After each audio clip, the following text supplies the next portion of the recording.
y'all, it's Erin with Twirling down Main Street. If you're new to the channel, welcome. Go ahead and subscribe. And if you're not new, then welcome back. This is part 4 of my Walt Disney World Basic videos. If you've missed parts 1 through 3, I will link them right here and down below. Today I'm going to be talking about the rides and attractions at Disney's Animal Kingdom. When you first walk into the park, you'll see the Tree of Life, and it's just an awesome view. Inside the Tree of Life is an attraction called It's Tough to Be a Bug. This attraction is a 3D show that also has some 4D effects, so you'll have some water spritzed on you and things will poke you from the seats and stuff. I don't like this show because it's a little too much overstimulation for me, but it features characters from It's a Bug's Life. And then we're going to go counterclockwise around the park.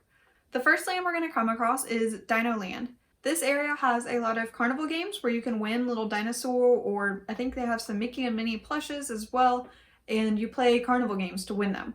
It does cost money. You buy tickets or tokens and then you can play the game, so it does cost money. You can't do it for free, but it's pretty fun and a cool way to win a little prize. Triceratops Spin is in that little area, and this is a ride similar to Dumbo. If you missed my explanation of Dumbo, it's in my Magic Kingdom video, which I will link right here and down below. This ride's pretty fun. It's, again, just like Dumbo, so it's good for kids and it's good for adults if it doesn't have a long wait time. I really enjoy it. It's fun to just ride rides like that. The main ride in this area is Dinosaur. This ride can be scary. It's pretty dark and has a lot of thematic elements and animatronic dinosaurs, so if you have a kid who might not be totally into that, I would suggest not riding that because that ride can be a lot for adults as well.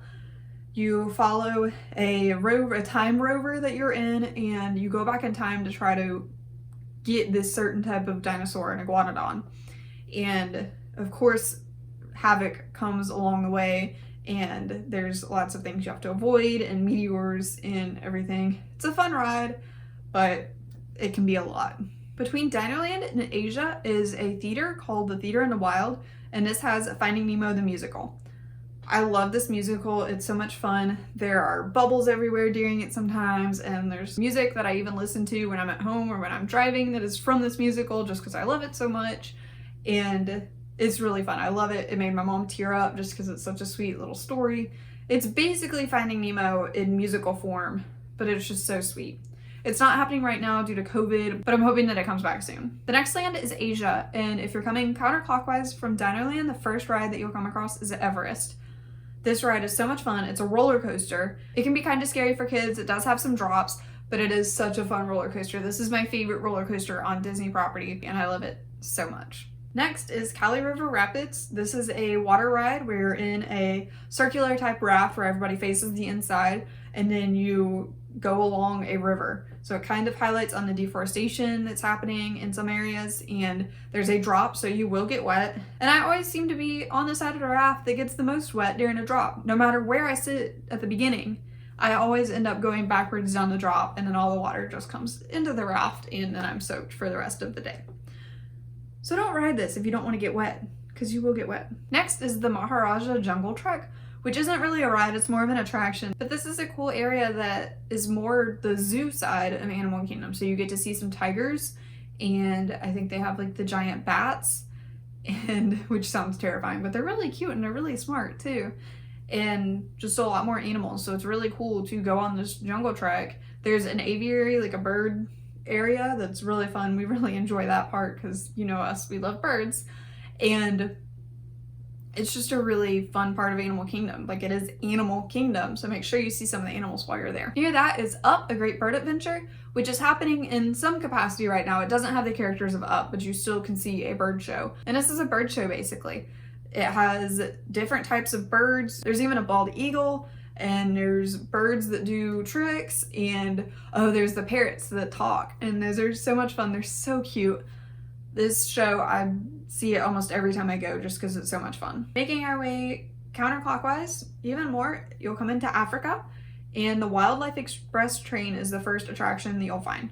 This train takes you over to Rafiki's Planet Watch, which has a lot of different things. It has a petting zoo that you can pet different animals that are normally in a petting zoo. So I think it's got like some alpacas and goats that you can pet. They have started doing this again. They closed it down for a little bit during COVID, but they have opened it again. And then you can see where they do some of the veterinary work on the animals. So there's like the MRIs and stuff. And if you're lucky, there might be an animal in there having something done and you can observe them while they treat the animals.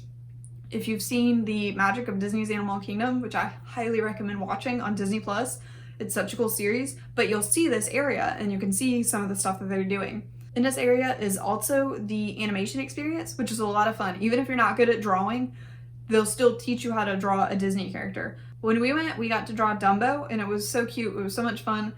We learned more about elephants, which is, you know, Dumbo is an elephant. So you get to learn about the animal that you're drawing and then draw the character. Near that is Kilimanjaro Safaris, which is a safari.